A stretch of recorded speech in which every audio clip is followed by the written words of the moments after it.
Okay, good evening. We're going to call the meeting to order. This is the Clemson City Police Advisory Board meeting for March 26th. We'll start with our roll call. Myself, Lisa Robinson, Winton Hunter. Here. Kevin Dull. Present. Sandy Edge has an excused absence. Caroline Beatty has an excused absence. Pablo Lunda. Here. Elaine Masseri. Here. Paul Schleffer. Got it. Paul Schleffer. And Ava Ross. Okay. We'll go ahead with the approval of the agenda. You have it in front of you. It's also posted online. You just take a minute to look through there. Are there any additions, edits, changes to the agenda? Motion passed. Okay. Second. Been moved and seconded. All in favor? Okay. We will now move on to the approval of the previous meeting minutes. Those are the minutes for February 26th, also posted online.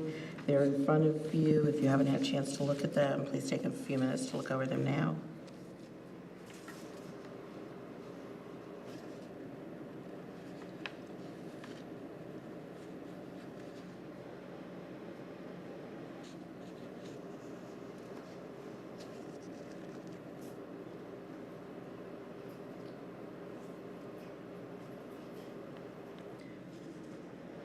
Are there any edits, changes Just a to the question. minutes? We're Yes. saying where he requested someone speak. Is that what Nathan's here to speak on? That's not, or is it the I didn't hear downtown? what you said. Sandy's request last meeting for a What are speaker. we doing in it? Is that what Nathan's here speaking on, or is that something different? That's it's the third. I think that's for today, right? You Requested recommended that presentation. Nathan come and speak. Sandy's the one that asked for an update on the downtown, Closing and walking off. correct. And that's part of We'll what he's hear gonna some ask. of that But I think today. in previous meetings, there was also a request for traffic calming process and the tools that we use to determine traffic concerns and that kind of stuff. And that's what Nathan's gonna talk about. Okay. All right. If there aren't any edits, bless you. Can we get a motion to approve the minutes? Moved and seconded. All in favor, show of hands. All right. Let's move on to citizen comments. Comment period is limited to 3 minutes per person. Do we have anyone in the gallery who'd like to make a comment at this time on anything that's not already on the agenda? Anyone? No? All right, hearing none, we will move on to the presentation from Nathan Hinkle, our city engineer. And Nathan's going to speak to us today. Of course, there are lots of things he could talk to us about. But he's going to talk to us about the SDK program, the traffic calming process, and the streetscape.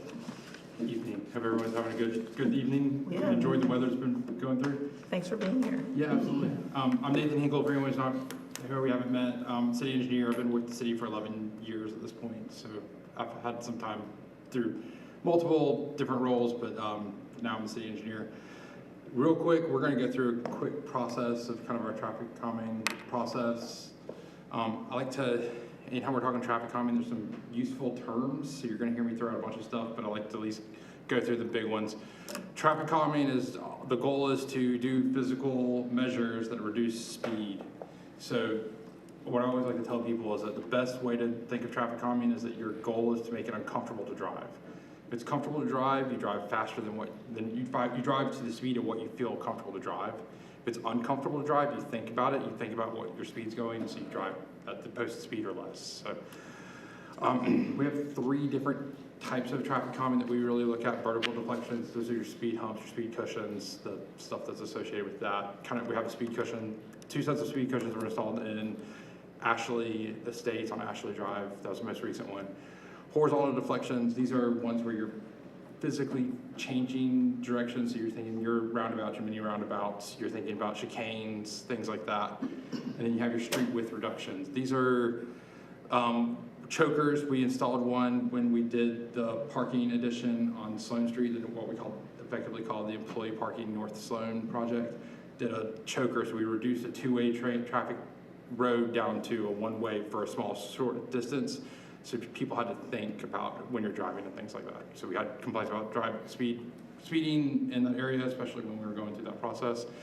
And then this is the term that gets a lot of, that is confusing, but it's helpful to know. So the 95th and 85th percentiles, those are, it isn't the 85th percentile with what all the drivers are driving. It's the speed at which 85% of all drivers are below. So normally they're very similar, but the 85th percentile is kind of the standard engineering term that we've used since we've been able to record speeds pretty accurately. So for about 50 years now at this point, this is how engineers use and what the safety determination. Basically the idea is that if 85% of every driver is driving at that speed or below, we have a good knowledge of where that average, or what that speed should be, and if there needs to be something, you think about that's the majority of your drivers, and then what is the necessary method to be able to kind of help with anything. Would it be accurate to say it's a statistical calculation that's not a direct correlation to the number of cars passing from point A to point B? Correct. It's a statistical analysis of the volume of cars going through that stretch of road. This is just a quick graph.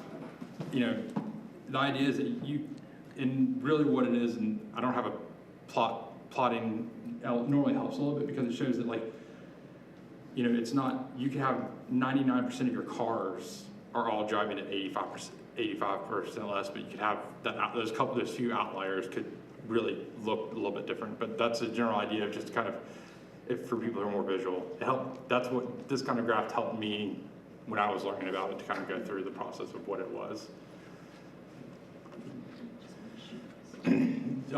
Real quick on our traffic calming policy, in November 2020 is when we kind of got our first policy in place. That one was really directed at vertical deflections, and with the goal so basically putting speed humps or speed cushions in, and you had to have your 85th percentile greater than 5 miles per hour as the posted speed limit.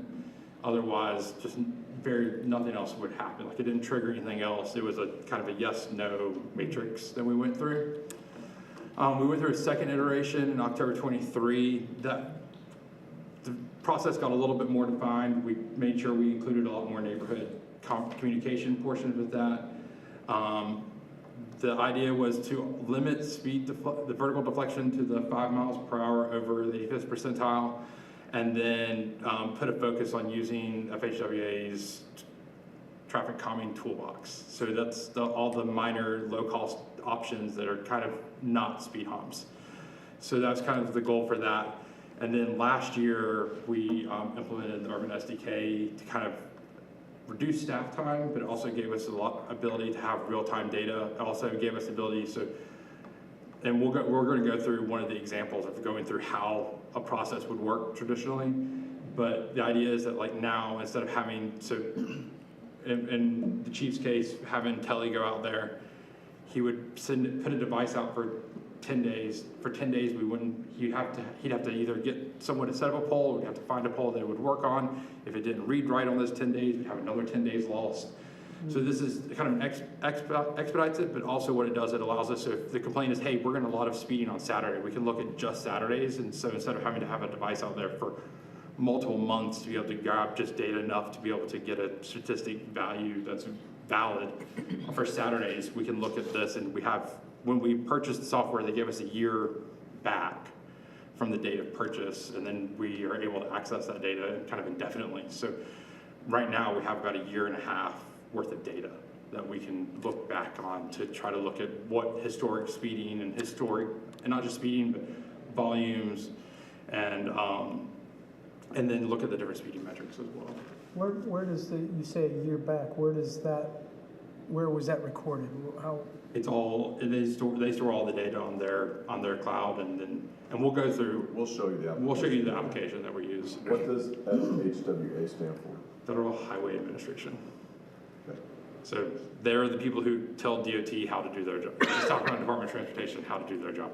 If I say any acronyms, please scream at me. My life is Well, that's acronyms. why I'm. Yeah. Okay. So the new policy, you see there's kind of two tracks that it follows. The first policy, so we've changed it to where we have a fillable PDF. It's on the city's website. It gets emailed to me or the chief. One of us kind of will do the intake on it. The first thing that we do is we look and do a traffic study. The idea is that it's just looking at the segments of roads that have been brought to as concern.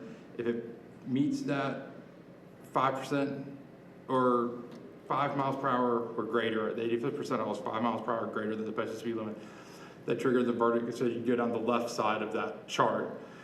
And then we'll kind of I'll come up with a plan for where we would install speed cushions, speed humps, whatever the method is we think is valid. There are state rules and there's federal rules of why you can't do things. So like 123 College Avenue between 123 and Edgewood. The speed limit is low enough to where speed or traffic calming measures would be allowed. But the volume of the road is greater than what state law would allow us to install any traffic calming measures on. So there's a lot of things that we have to look at when we're making those determinations. So some roads are just excluded from even being allowed to have traffic calming measures on it. And then like if you're doing speed humps, if the road is too steep, so if you're thinking one of the steep roads in town, we'll go out there and actually physically measure the road to make sure that the slope of the road isn't greater than what we are allowed to put vertical traffic calming measures on. So there's a lot of nuances for that process, but we try to manage it as best as possible.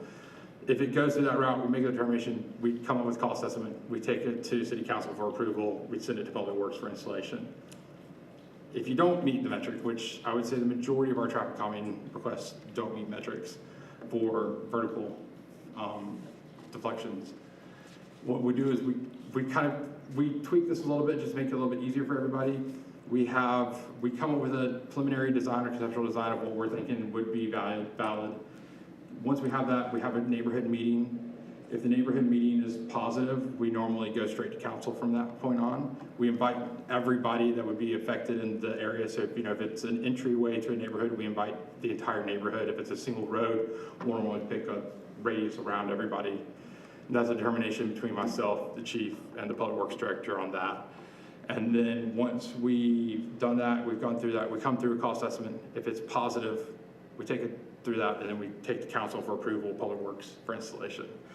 So going through the next, I'm gonna give you a really good example. This is one that we started last year. I will say the time frame is not one I'm happy about on this one, but I'm gonna give myself an excuse. I had a newborn, and so I was trying to survive at that moment, so I'm sorry to everyone who lives on Azalea Drive. And this is also before we had the Urban SDK, so we'll kind of go through what our process was. So we received the petition last January. We scheduled, late January, we scheduled for the traffic calming cameras to be installed, the speed cameras to be installed. In February, talking through the neighbors and everything, we got concerns from saying that it was cut through traffic during game days, which obviously February is not during the big football games. So, but you can see the 85th percentile was 28 miles an hour, the average speed was 24 miles an hour, the posted speed limit was 25 miles an hour. So they didn't meet the requirement for vertical deflection. So we had a neighborhood meeting where we discussed what we proposed for them was, which was 2 chokers, because Azalea is actually pretty long. The nice thing is both those, we had locations where one was over a stream, so it wouldn't affect either any of the driveways or anything like that. It was distance away from existing roads. And the other one was on a large it's a 500 kV line right-of-way easement. So putting that in that same area so it didn't affect anybody negatively that lived on the road. The idea of the choker is it's the lane restrictions or street restrictions. And so the idea is that it makes, when you come to it, if you don't see anyone across from you, it's very easy to just drive through. But if you see someone across from you, you have to slow down and then we actually don't have a it's treated like a stop sign or a four-way stop that's really far separated, about 150 feet. And so that was what was proposed during the neighborhood meeting. Everyone was very receptive to it, very excited about having that installation. So then we took it to council in August of last year, and we're working on trying to get everything. We had a material delay, so that should be coming in shortly, and then Public Works will be installing it sometime this summer. This is the detail that we developed for the chokers. You can see it's 2 specific signs kind of showing that it's two-way traffic allowed into it, but it pushes where you stop is kind of at the end of those little yellow dots on either side of the. And then this is we'll go into a little bit of an example of the Urban SDK, but I just kind of wanted to give some ideas. Why it's valuable to us is it allows us to do finer routing. So we're able to really start looking at segments when we get concerns, not just looking at an entire road or looking at one point, like what we were able to do. We're also able to look at trends. We're able to look at not just today or we get data a week. We get data in week increments, so we're always about a week lagging, but we're able to look at trends over a year, or we're able to look at trends over several months instead of just one specific time. And then the one thing that's really valuable to us, so because of how we were doing, we only have 2 cameras, and most of the time those 2 cameras were up all the time, need to be used for other traffic calming requests we got. So we weren't able to do post installation verifications. So we're able to now look and say, hey, did we see a reduction? How did that reduction happen? And then, and see how much of a reduction we got. You're not looking for a lot of reduction. And what people would, assume is a lot of reduction. We're looking for like 2 to 3 miles per hour on an average for reduction. So we should be able to go to that Urban SDK. Is that the last slide? Yeah. Okay. That explains why. Before we move on to the next thing, can we go back to the Azalea Drive Sure. slide? Y'all may have noticed my name up there. That's not where I live. That's my daughter's house. I live a couple doors down on Rippleview. So, and the statistics are great. And I know as somebody who works for the city, you probably have to abide by the statistics. But the statistics were a little problematic, and we're very happy with the solution, the neighborhood. But a lot of the traffic that comes into our neighborhood is coming to Rippleview and turning, or they're coming up to the houses and turning. So everybody's like where those cameras were, everybody's slowing, but not everybody. A lot of people are slowing down. And they're not our worry. They weren't our worry. The worry that we had, I've been in this neighborhood 40 years, and we were the second generation, if you know what I mean. We moved in 85. The houses were mostly built like 70, 71. And people raised their kids and moved away, and we moved in and we raised our kids. And then we have another generation of small children. So we're worried about the small children. So right above where it says Drive, 101 Rippleview Drive, right above there, I was working on a fence a couple of weeks ago, privacy fence. So I'm standing in the little natural area between the green line and the road, and a motorcycle goes up Azalea and turns around and comes down Azalea. And then as he's coming by the second time, I did this to him, 25, that's the speed limit, and he waved at me. And as you said, you're not getting stuff on game days. I don't know why anybody thinks it's a cut-through. It's a stupid cut-through. They're better off on frontage. But see there, so statistically, I'm sure you're right on that the average speed is 24. But it's not the people turning onto Rippleview or the people turning into driveways that. So I wonder if there's a way to. I mean, there is a way to take more of an account of what the neighbors are saying. I know some of the neighbors were a little frustrated between getting the report about the cameras and then, okay, yeah, we're gonna have a meeting, which we weren't in town for, but that's another story. But I just wanted to make that comment about the statistics. Statistics are great, but sometimes listening to the people who actually live there, I think, Sure. Well, I'll say this, that's one of the reasons we changed how we did things, is because like before, you wouldn't have met, that would have been the end of it. yeah. And so that's the reason we changed to like, to where we can do, we widen the 50 plus latitude of what we can do Yeah. to make sure that, that is our attempt to try to listen. Is like, because, and I will say this is the other thing, is a lot of times when you install the speed humps or speed bumps, a lot of times, there's a lot of noise associated with it. And then the studies that I've read about them is your speeding and in the average might drop down, but it's because when you're grabbing the data points, you're grabbing right before the speed hump and right after the speed hump, that's encoded into that average data set. The speeding in between them jumps significantly because people see it as, I got slowed down and I need to speed up.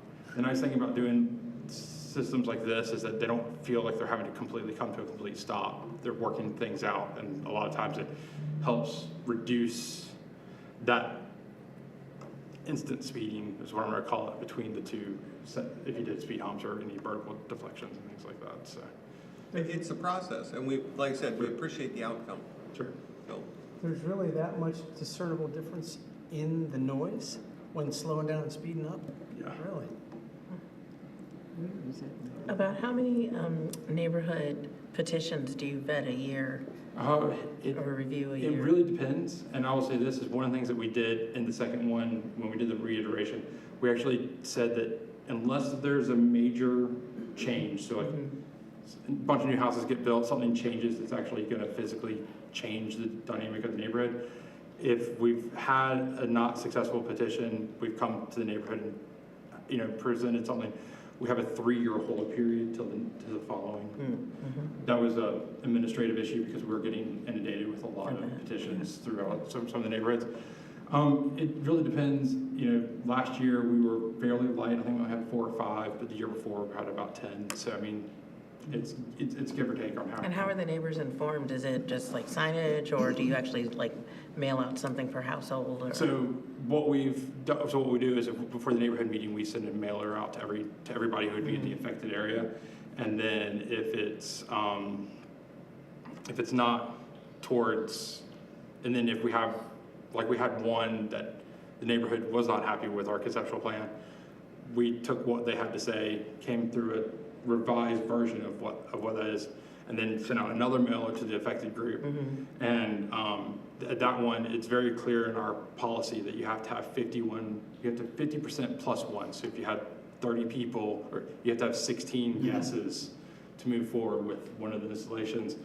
And when we sent out a Google survey, so scan the QR code, fill out the survey how you want to fill out, and in that survey we didn't meet the 50 plus 1% metric. So, Are there any other questions on the SDK program? You're going to talk to us about streetscape. I was going to talk to you about this is the actual SDK. Oh, great.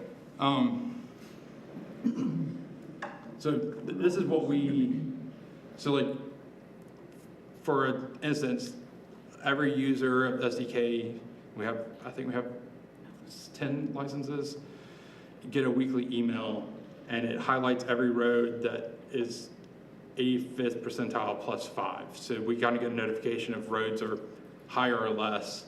Chief, do you mind zooming into Azalea? It's a double highlighted one. This one? Yeah. And so if you click on that one, and this is kind of what it gives us, and this is aggregated, but you can see this is right now I have it selecting the 85th percentile intentionally, but it's looking at over the entire stretch of road what the average is, and then if you hit trends, this is the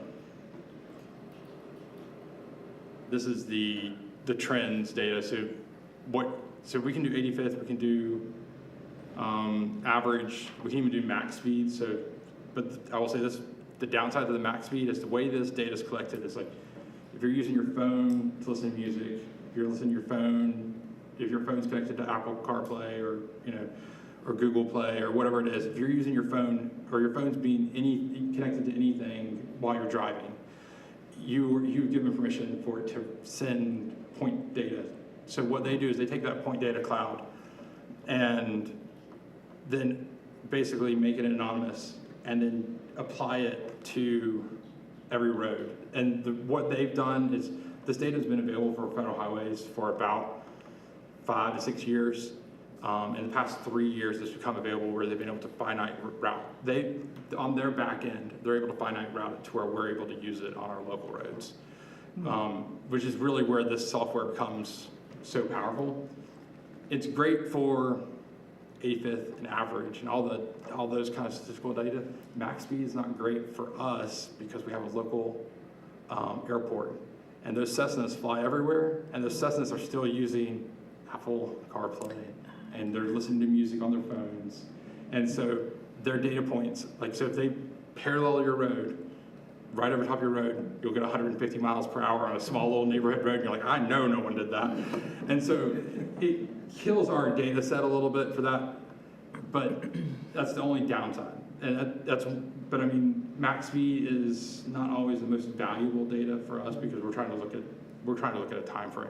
Also, if you have roadways that are close to like 123, where the speeds are higher, it sometimes plots it on Frontage Road or Berkeley or one of those other roads, and so you'll say max speed and it'll say 80 miles an hour on Berkeley.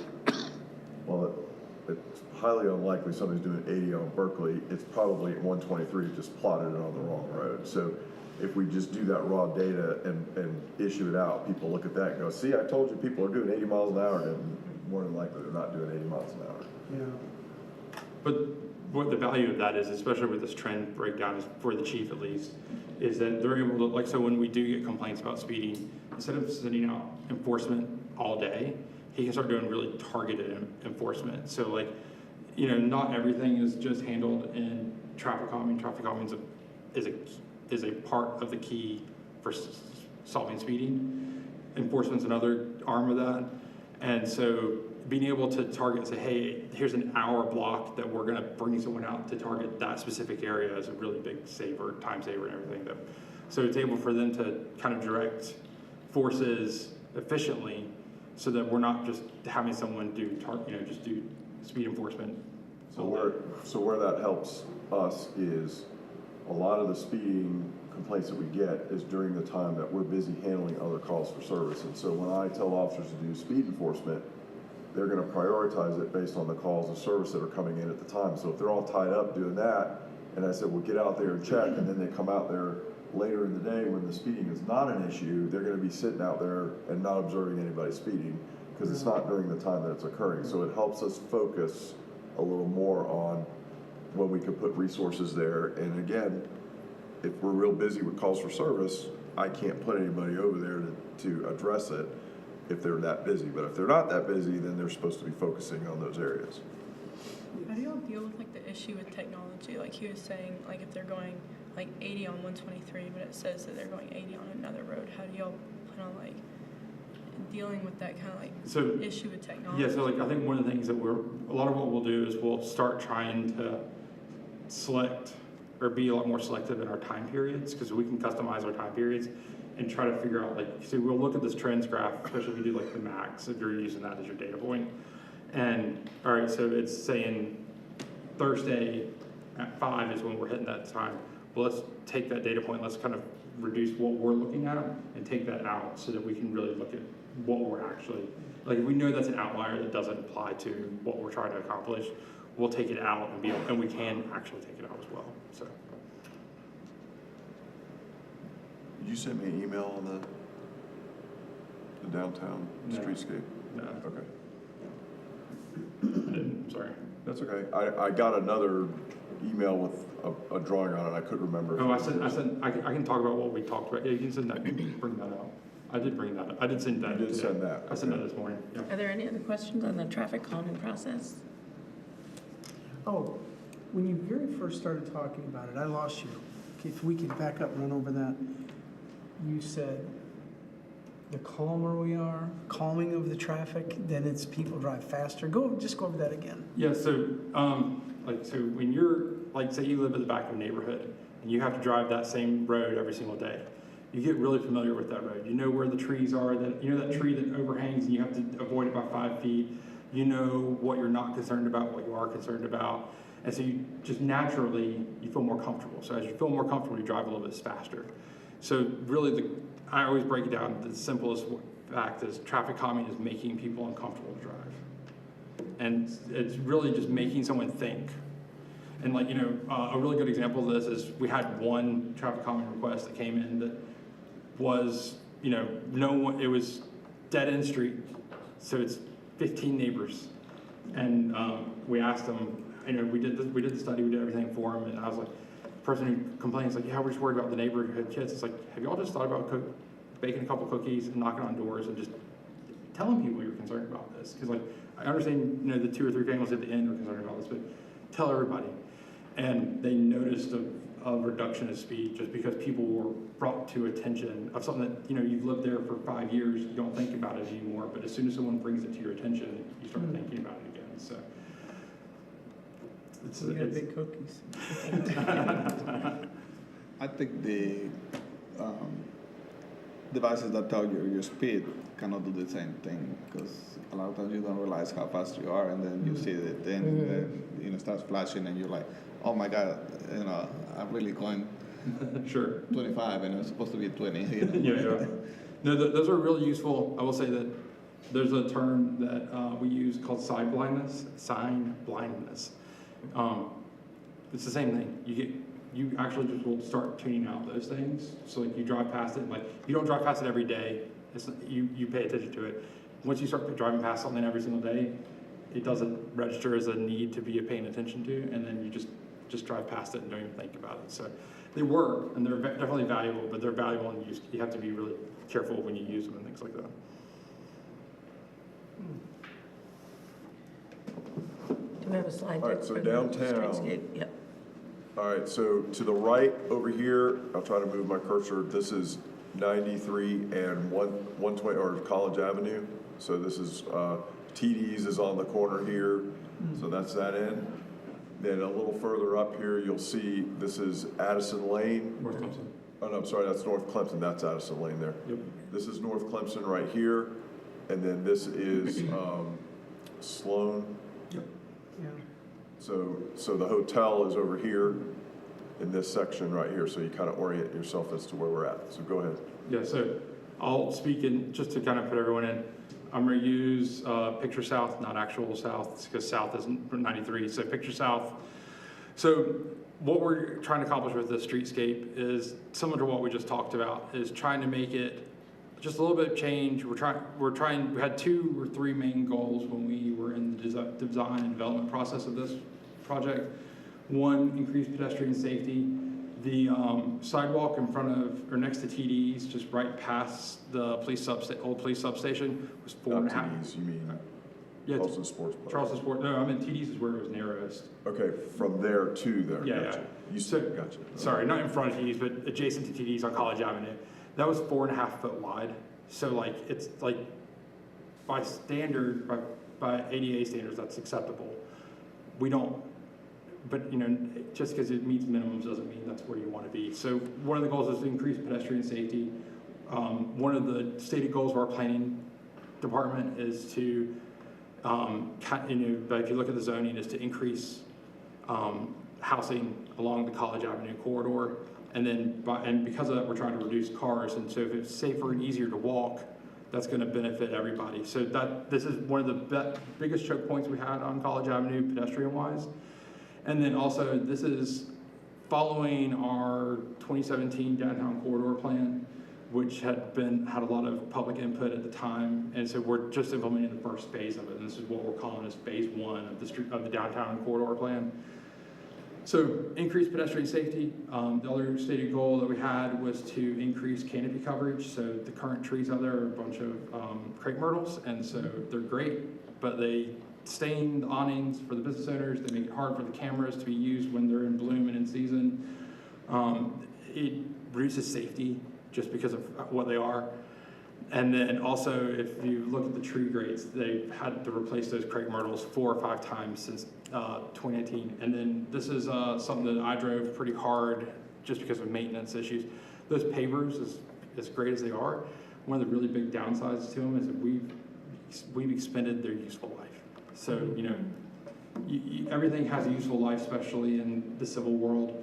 And with as many pedestrians, as many times as we had to heavy pressure wash those, they've just kind of reached the end of their useful life. So that was the idea, was to remove that, and then also try to make sure that we maintain downtown as ADA friendly as we possibly could. So like one of that is I'm sure everyone remembers the pavers shift pretty easily, or something hits weird and it comes up.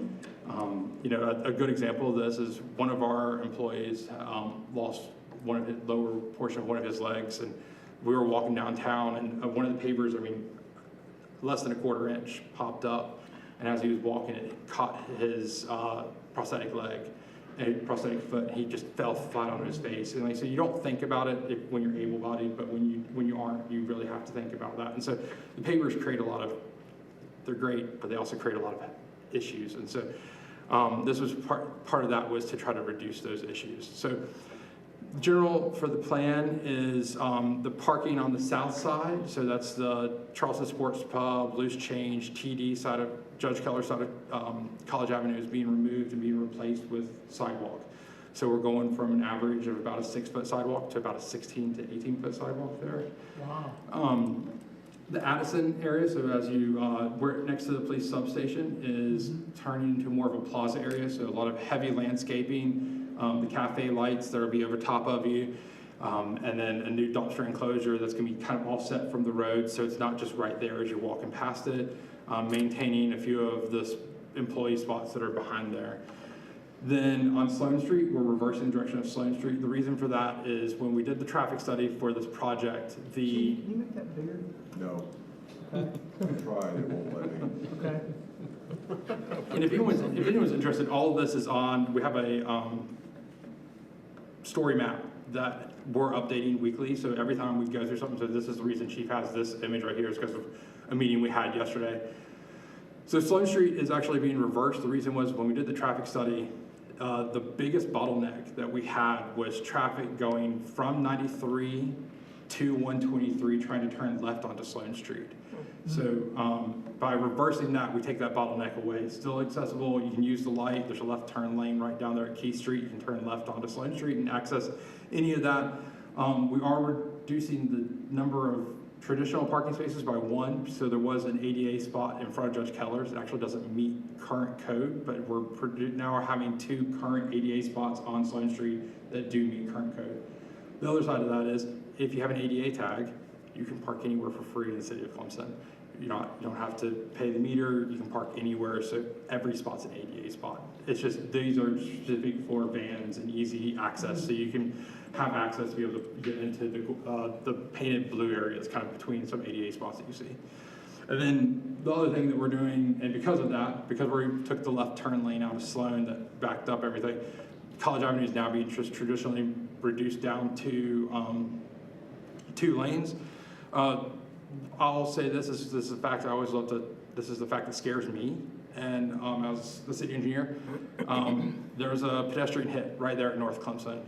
And what I always tell people is like, when I tell you that someone was crossing the road at a crosswalk and they got hit by a car going 40 miles an hour on College Avenue, where do you think it is? And everyone just pushes it way down closer to 123, is right there at North Clemson.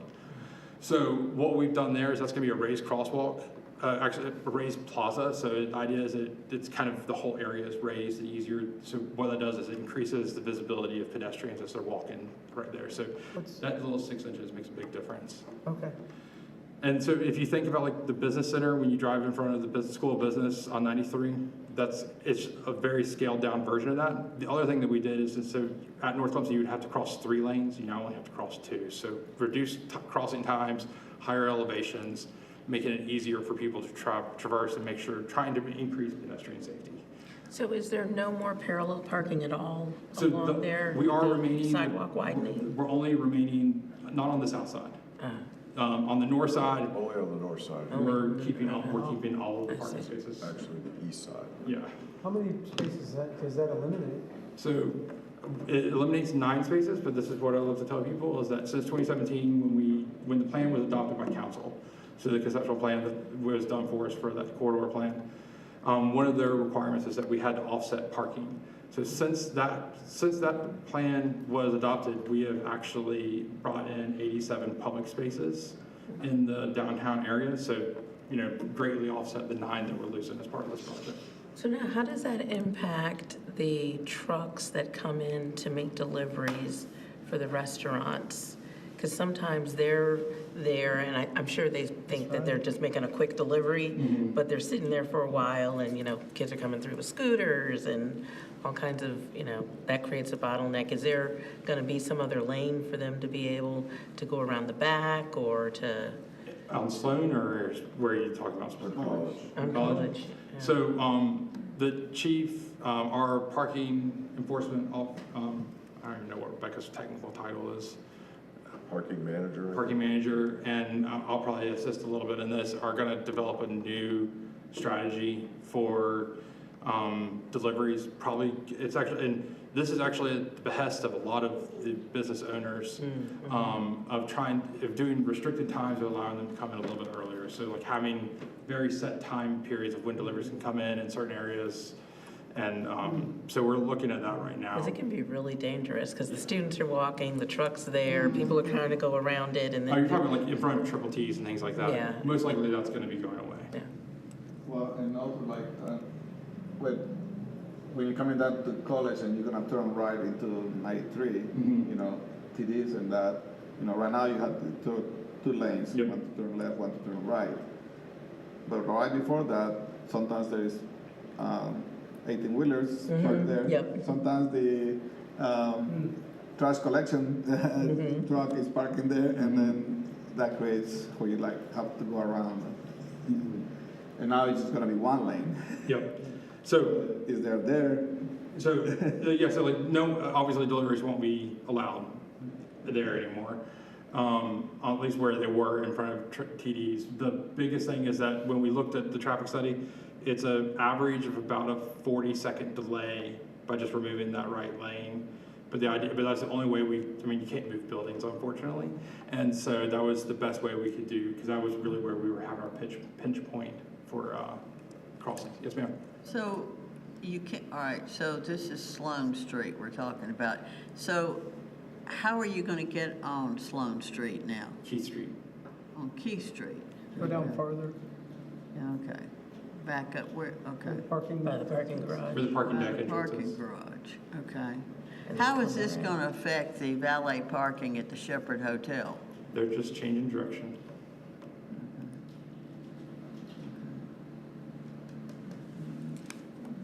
Interesting.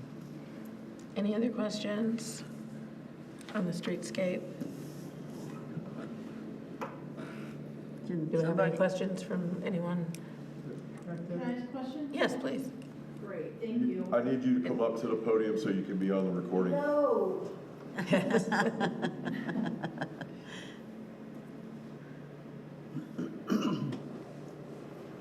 If you could please just tell us your name. Do I need to sign in anymore? No. Just tell us your name. And I have something that I want. Oh, you don't have to sign in. You don't have to You're sign. fine. Just You tell us your Just tell name. us your name. Sorry, Nanda Edgerton, I live on Charleston. Nathan, I have asked these questions about streetscape on the city's Facebook page when they put out the post about it a couple of weeks ago, and I never got a response, so can I just ask now? Sure. Okay, so a reporter was doing, I think it was from WYFF, they were doing a thing. So the reporter said that on Addison Lane will be turned into a pedestrian plaza. Now, does that mean Charleston Sports Club will no longer have access to Addison Lane to take out their trash and that kind of stuff? Or like what part of Addison Lane is gonna be the pedestrian plaza? So if you look at the plans and if you looked at the story map, you can get a lot more detail on this.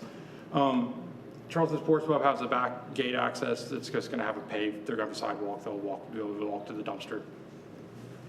So, but what part of Addison Lane is gonna be the pedestrian plaza? Like where the pop-up park is now, or all of it? All of it.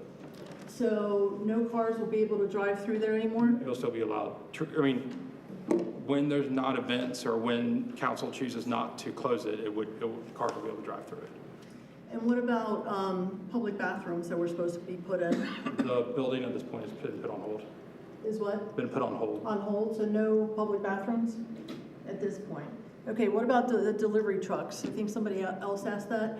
Now, if you're making the sidewalk 16 feet from, We don't have an answer for that at this point. okay, is that a problem though? Because, I mean, we're working through the solution, but we do not have an answer. We don't have a definite answer at this point. okay, did you say that the parking department is trying to sort out a Yes, plan? Okay. Okay. Also, the reporter said something about 300 parking spaces will be added, but she didn't elaborate. Now, where are those 300 spaces going to be put? So that's the 87 that we currently have. The hub is giving us 75 during the school year, and it jumps up to like 100 and something during the summer. And then the 398 project is giving us 150 spaces. Okay, the hub and 398 are not downtown. They're quite a bit of a walk for people who have mobility issues. So how is that really going to help the residents where they have to park way down and have to walk themselves or roll themselves or however, Yeah, sure. So I mean, there's still going to be parking associated, and like, even when we do the future phases, there will be additional parking, or parking will be remain in different areas. One of the big things that I always like to tell people is like, if you park at Walmart and you need to go get like a Walmart in Central, and you want to go get a gallon of milk, it's a quarter-mile walk there and back. Downtown's less than that. From even if you do the 398 project, it's less than that from most of the businesses in this corridor that we're looking at right now for this phase. So I mean, it's always good to put stuff in perspective. It's really hard to envision Walmart as 3 or 4 blocks long for that walk back and the walk back, but this would be about the same distance. But you Is there said gonna be a before, dedicated bicycle? excuse me, you said before that handicap parking, they can park anywhere if they have the hang tag? Yes, ma'am. So that might help alleviate some of Yeah. that. that would be good, yeah, as long as there's spaces available for them to do that. Is there gonna be a dedicated bicycle? So the goal with this is for traffic to remain slow enough, and because of once again, we're trying to prioritize, there's not a dedicated lane in this one. This is actually going to be a share road. So this is a really common practice that we use. Federal Highways is recommended for slow traffic applications. This actually benefits everybody in 2 different ways. So one, cars are moving slow enough that bikes can keep up with the cars. So like, if you're a bicyclist, you're on the road, you're supposed to maintain, you have obeyed all the rules of the road that a vehicle maintains. The other advantage of this is if the bicycle does move a little bit slower, if pedestrians are crossing, that gives them a little bit of a gap time, because now it's slowing the traffic down just a little bit. So it really benefits everybody, because slower traffic, it's kind of ridiculous how quickly rate of fatalities increase when you are talking about vehicle speeds. So if we can drop that vehicle speed, even if it's just because of other users of the road system, we actually the city and pedestrians in the area benefit greatly. Okay, thank you. All right. And I have more. Okay, well, each One more. person gets 3 minutes. So Am I in my limit? So do you have like one more question? One more. Yes, Okay. ma'am. So the 16-foot sidewalks from Charleston Sports Pub up to 93. So are we even thinking, because this is just human nature, and I've seen this, I drive around a lot for what I do, everywhere. So I see these bicyclists, I see these scooter people, I see, so are we worried at all that they're gonna try, big sidewalk, I can ride my bike on the sidewalk now? So I'm going to say this. I'm going to say this much as That's that right now a dismount zone. it is. It's And currently It'll dismounted. remain a dismount zone Yeah. through the project, so it'll be illegal for anybody on a bicycle or a scooter to use the sidewalk in that area. And look, we can only engineer so much. There is an enforcement arm to everything, and so that's an enforcement issue. We are designing things to best of our abilities, but that doesn't mean that we have users that are using it outside the bounds of what we're designing for. And so if they do that, that becomes an enforcement issue, not a design issue. Okay. All right, thank you. Thank you, Nathan. Thank you very much. Yes, ma'am. And I have one more question. Yeah. So I just wondered if there's been any kind of, I hate to use the word survey, but of the businesses downtown, and how do they feel about Yeah, it? so if you look at the downtown corridor plan, the original plan was to remove both sides of the parking lot. So when we got into design services, once we got through kind of preliminary conceptual plans. We had an early meeting with downtown businesses, got their input, talked about what our benefits were, what the cost, what we're trying to accomplish. The businesses were able to talk with us, and that's actually the reason the parking on like Plan North is remaining, is because that was a conversation we had with the businesses. They understood the value of having the wider sidewalks on the south side. The north side, the sidewalks are already pretty wide, just existing, so we're not actually changing the curb line that much on Plan North. And that was conversations we had with businesses. We kept them updated throughout the design process until it got finalized, had a meeting with them when it was finalized, and then also once we, and then right before we were going to construction, we made sure our contractor, that's gonna be starting next week, but we had a meeting probably, it was early January, where we brought all the businesses available and had them, and then also given them opportunities to speak to us independently. And then the other thing that we're doing to try to, we have a weekly email that goes out to the businesses as work begins, which is next week. And then we're also the story map. So if they need up-to-date information, there's gonna be little QR codes that they can display. And if they have direct contact to me, my project manager, and our, and really anyone in the city if they have any major concerns, but we've made sure our cards are available. They have our phone numbers, they have our email addresses, and we can help with whatever we can. I mean, look, construction's messy, and I'm not gonna say that no one is gonna be inconvenienced during this project. What I am saying is we're gonna try our best to minimize inconvenience. One of the big things is like, when we're talking about trees, the trees each have 1,500 cubic feet of soil underneath that sidewalk. The way that we're bridging the sidewalk with specialized, it's called silicel. That's a lot of excavation that has to happen close to businesses' doors. We're going to try our best to make sure that people can access businesses safely. But when you're pouring concrete, there's a time of cure. We're going to work with them. When's the least impactful for you on days, and try to schedule around them as best we can. But people will be impacted, and they're aware of this. But they know that who to call and how we can work through it and things like that. All right, well, thank you very much. We really appreciate it. Any remaining questions, anyone? Well, I do, it's a question about the first thing you talked Okay. about, speeding and all. And I understand that a lot of the roads in Clemson are owned by the state. And, No, ma'am. The majority of the neighborhood.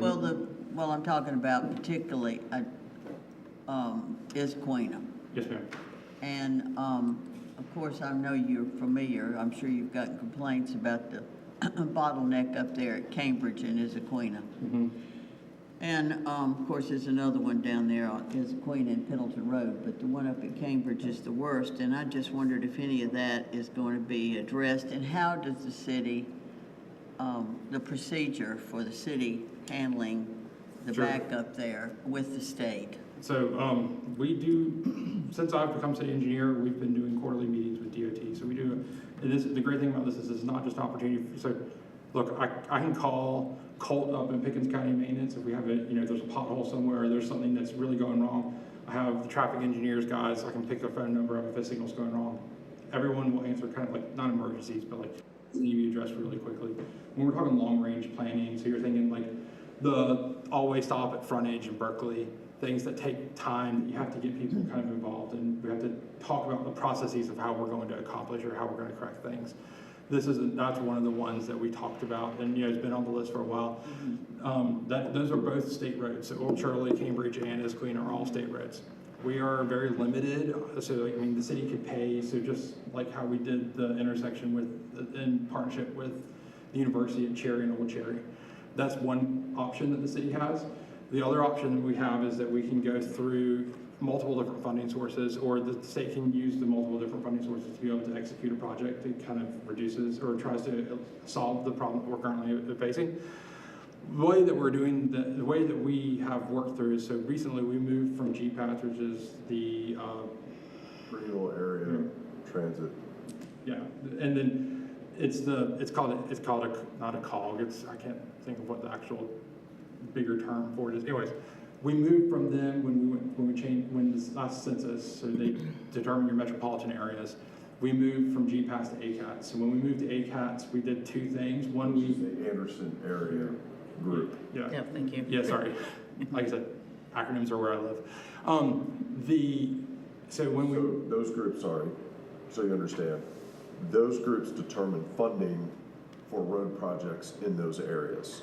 And before we went to APATS, we were competing with Greenville for that same funding. Now we're competing with the Anderson area, Okay. which is a huge. It's a big difference for us. It could mean you think about it, it's not that project problems in Clemson are not important. It's that when you look at the number of cars, even if you're just using like number of cars that go through an intersection, significantly lower. So like it's just they try to prioritize and they try to fairly divvy out the money, but the Greenville metropolitan area is just so much more users, more people in it. So when we got into ACATS, they asked us. We took a lot of our GPATS priority roads. So there's a statewide transportation improvement plan. There's also the transportation improvement plan. STIP and TIP is kind of what they're called. You start at the STIP and you move to the TIP. So the idea is that you start at the STIP. That's when you start doing your planning. That's when you start doing design, and then you move to the TIP, and that's where you fund land acquisition and construction. So when we moved to ACATS, we moved that money into not the money. So we don't actually. This is all gas tax money, and it's divvied out by the state to the different metropolitan organizations, and the metropolitan organizations then divvy out the projects. And then either the state or the metropolitan organization actually runs the project from beginning to end. So one of the things that we did is we were asked to come up with like 7 of our top highest rankings. So we took some of the items that we had in GPATS, moved it over to ACATS. And one of the ones that we did list was as a Queen of Cambridge intersection. So that kind of came through, and actually this year it hit the STIP, so you have the timeline, hit the timeline to be designed. So was already planned in Q1, and then luckily through the help of a lot of staff members, we were able to ask Lindsey Graham to do a Senate Appropriations. That Senate Appropriations actually funds not just the design, but the construction.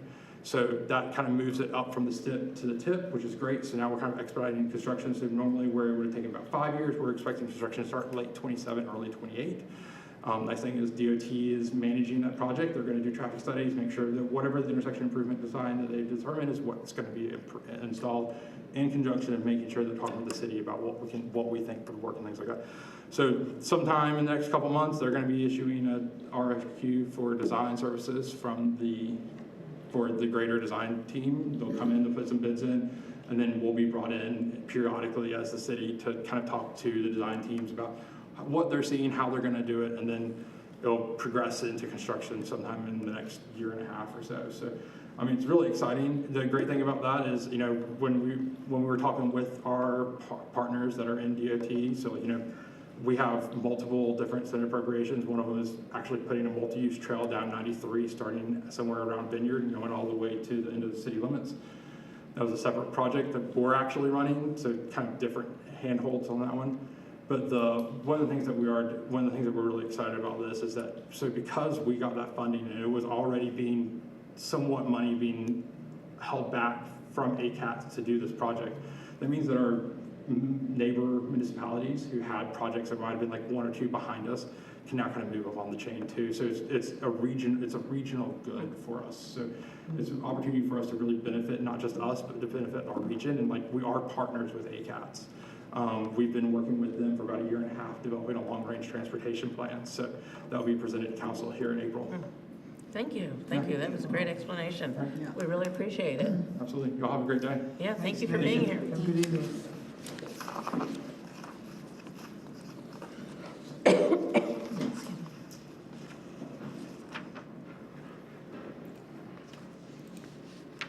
Okay, department. Oh, there goes my voice. Department status report. Yes. Okay, so we have 2 officer vacancies, but we have 2 officers selected that are starting the 13th of April. New officers that we would have to train, put through the academy. They're not already certified, so there's a bit of a training curve there. We have 3 officers that are in their field training, which means they've graduated the academy, they've come back to the department, and now they're with a training officer. That takes anywhere from 4 to 8, sometimes 16 weeks, depending on how much training they need to get through before they're cut loose. We have 2 dispatch jailer vacancies that we have some people going through the process of right now. Our candidates have not been the more very plentiful that are qualified. So we're still dealing with that. And we have 2 jail or dispatchers that are getting ready to go to the jail school at the academy, which is a 4-week school. They will be leaving, I think, Sunday to do that 4-week school. So that's going to kind of put a strain on our jail because we're already 2 positions down, and then we're losing 2 to go to the academy. So the jail availability is going to be limited during the month of April. So when that happens, you just make a referral and they go to another county? So they'll go to, if we make an arrest, we'll take them to Pickens County LEC, which is burdensome because we don't just drop them off and leave them. Right. When they have a bond hearing, we got to go back, pick them up, bring them to the judge here, have the bond hearing. If they're going to be remanded, they go back up there. If they're going to be released, they're released here. So we have that transportation, and it's 30-minute drive up, however long it takes to either book them or take them out, 30-minute drive back. So it takes officers off the road during that time. So we try not to do that as much as possible. And then if we are understaffed and can't open the jail, the university, if they make an arrest, they'll have to take them up to the LAC as well.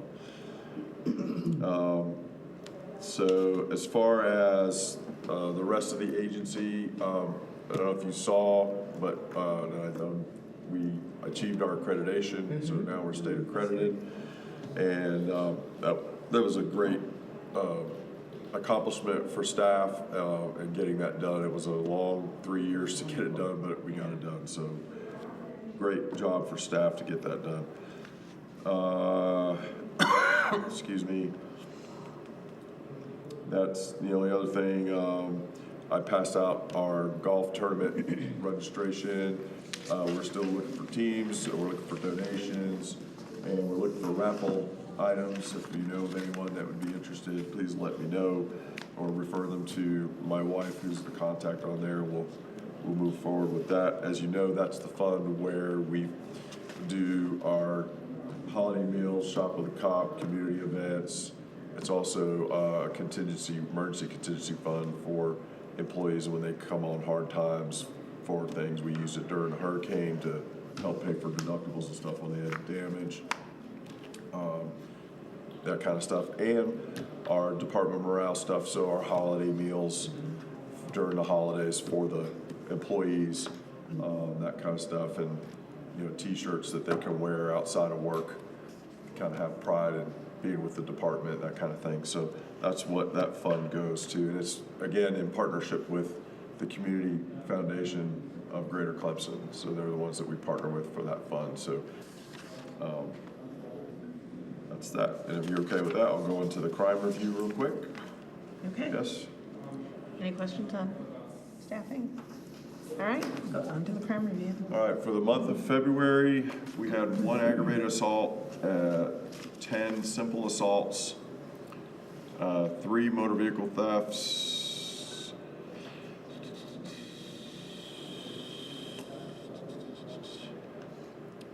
let's see, we had 5 DUI arrests, 16 disorderly conducts, 32 MIPs, and 2 contributing to the delinquency of a minor charges. Those are probably the highlights, I guess, for our Part 1 crime. We conducted 723 traffic stops and issued 887 citations. And we answered 3,700 calls for service. We arrested 35. And meaning when I said arrested 35 were booked in the jail for the month. Sometimes when we arrest people, we issue them summons and let them go. So like MIPs, they'll get a summons and we'll let them go. They won't go through the jail. Let's see, 59 vehicle collisions, 2 were collisions with injuries. And just our patrol officers alone issued 80 parking citations. And then most of those come from areas outside of the downtown where the parking enforcement people are not working, or overnight parking in the parking decks where people leave their cars overnight. Those are the citations that our folks will issue. And as far as the crime, just of recent, you all have heard me talk about a prolific burglar in the past. Well, he recently was released from prison, and immediately our car burglaries went up. Luckily for us, in a couple of the cases, he was caught on surveillance camera, and we were able to rearrest him. He was on probation. We rearrested him, put him in jail, and they let him out the next day. So he's back out again. So far, knock on wood, he's like Beetlejuice. I'm not going to say his name or he'll reappear. But he's definitely on our radar. We're doing everything we can to make sure that the convictions are going to come through on these cases that we were able to make charges on him. But he is out, and he hit the same neighborhoods he's normally hit. So the other two things, did I talk about the shooting at our parking deck last meeting? Yes. Okay. This past Sunday, we had another shooting that occurred at the corner of Pendleton Road and Maple Boulevard. There were 4 people in a car that got into an argument. 3 of the 4 were juveniles. One of the individuals jumped out of the car and was shot at, and then the car chased after them as they were fleeing, and then they shot at him again as they were trying to get away from the car. Thankfully, nobody was hit. A house was hit by some of the rounds. Our officers were able to descend on the neighborhood quickly and get the information. The eyewitnesses could give us general descriptions, decent enough descriptions, but couldn't give us specifics like tag numbers or anything like that. Thankfully, we have a license plate reader camera in that area, so the tag was captured on that, which led to the registered owner, which led to who had the car and who the other people were that were involved in the car, because all we had were nicknames. And we were able to arrest 3 of them that night for that shooting. There may be more charges pending, but it was a good job by all. But again, just another emphasis of how the license plate readers help us tremendously, because without that, all we would have had was the general color description and type of car there is. And in the state of South Carolina, there's probably a couple of thousand of them that meet that description to know who it might have been. So unfortunately, again, this is Clemson, but we're not immune to crime, and all of the people that were involved in this, none of them live in Clemson. They were the Pendleton, Westminster area is where they came from, but they all come through or visit here. So Did you say it was just domestic or gang, or what was the? it was a dispute amongst the people within the car. Okay. And as you can imagine, most of the people that were interviewed have self-serving statements, so whether we got the complete truth or not is up in the air. So, Any other questions on the crime report? just a reminder, this is the spring game this Saturday, so be prepared. What is the So Saturday? it's this Saturday. We were talking about that earlier, if it was this weekend or next. Yep, it's this Saturday. All What right. time is that game? What time? Yeah. It's usually in the early afternoon. Okay. I'm pretty sure that's what it is this time. It's usually not late. All right, do we have any other ideas about requested speakers to come, presentations? Any thoughts on that?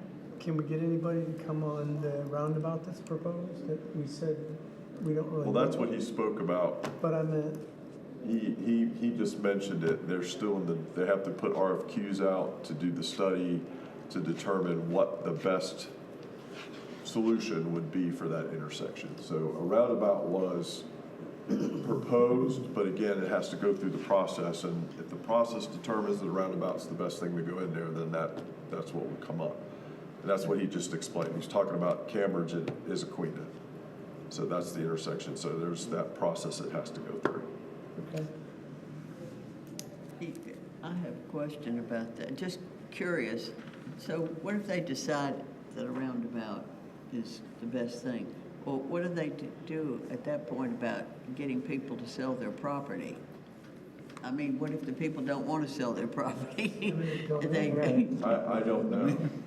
Yeah, I mean, Imminent, yeah, I don't know. And they may do the study and determine there's enough property in that intersection to put a roundabout in there and not have to buy any property. But there is right-of-way all around the intersection. How much of that land is part of the right-of-way, that's what has to be studied, and how much of it that they can utilize and all of that. So that's why they put out the RFQ and the RFPs and all of that. Can I ask another traffic-related question? Coming from 123, the exit of 93, that light, since that within the last 2 or 3 weeks, that light, especially in the morning rush, has malfunctioned, I guess, where the line of cars backs up all the way into 123, and to the point it just won't give a green. Or if it's a green, it's like a 3-second green. So a lot of people is having to, especially on the right lane, take a right and then make a U-turn, kind of thing. Had anybody look at it, like what's going on with that light? It's the first I've heard of it recently, but they just need to call when somebody needs to call us when it's doing that, because we're not there all the time. Yeah. And only thing I can do is refer it to DOT, because DOT controls the lights. I can only guess what's potentially going on, because we have the same problem at 76 and 123 in the mornings, is when the sun is coming up, the cameras that you see at the traffic lights are lane detectors. And if the sun is blinding the camera can't tell that there's a car in the lane. And so if it doesn't think there's a car there, it will cycle quickly, or it won't cycle at all. So we have that same problem, like I said, at 76 and 123, especially when it's foggy out. The combination of the fog and the sun blinds the camera, and the camera can't see that there's a lane there. So you just have to call when it's happening, and if we can help alleviate the traffic, we will. But DOT is pretty staunch on us getting in the cabinets and changing things, because the minute we go in there and we start cycling the light manually, it messes up the timing apparently for everything in that area, because they're all interconnected with the computer. So the only thing I can say is just call, and then we'll call them, because they have the ability to remotely look at it to see what's going on. And if they can remotely take care of it, they will. If not, then they'll have to send a technician from Greenville to figure out what's going on. Okay. I know one time a city cop actually came and turned the lights, and he manually was, playing light, but Yeah, that was only since some of those, and that's dangerous for them, but they're trying to do the best that they can. Some of those intersection, the lights, there's supposed to be we call it a plunger. It's a little switch so we could manually cycle the lights. Not all of the boxes have plungers in them, so some of them they have to put them on flash and get out there and direct the traffic. And I tell them not to do that as much as possible, because it's dangerous for them. They're going to get run over. You have any other Well, board member open discussion? well, I had maybe a suggestion, since we had one gentleman tonight Oh, from who? the city. Nathan Woods, he did an interesting history at the council meeting, this last council meeting, on the history sort of planning for the city of Clemson and how that all came about. I don't know if y'all got to see that or not, but it was pretty interesting. And also maybe Ethan Barnett, I have worked with him, he does wastewater. He's over the wastewater, and he could maybe Well, talk. Ethan is stormwater. Stormwater, I'm sorry, yes, stormwater, I'm sorry, yeah, Is stormwater. there anything particular for Ethan? Well, If it's something so Nathan, I can ask, but if Nathan's already spoke to it at a public meeting, they're gonna ask me to refer everybody to that Oh, okay. presentation. Okay, Because they're getting pulled in 15 different directions. Okay. Ethan, I'm not aware of something that he's presented, but if there's something specific that you want Ethan to talk about, I can ask if he's available. Okay. I don't know if there, Is there a certain what, topic with the Well, stormwater? particularly, a lot of the neighborhoods have water issues when it's raining hard, and our street is one of them. That's how I got to know him, actually. Trying to figure out how to divert water on some of the streets in. Because streets are flooding? Yeah, Yeah. yeah. Oh, that could be interesting, yeah. I don't know. I will ask, Yeah. the other thing that's they're gonna ask me is how's that appropriate for the police advisory board? Oh, okay. So if it's. It's a safety issue. If it's, If the streets are flooding, it's a safety issue. I could pitch it. See what I happens. could pitch it. Whether they swing at it's another story. So I'll ask, but it might be more appropriate at another board or another venue, so. All right. Any other, looks like we're good on open discussion. All right. Hearing none, if we could get a motion to adjourn. Motion. Moved, second, all in favor? Aye. All right, we are adjourned. I'd ask everyone to be quiet while we get ready to close out the audio.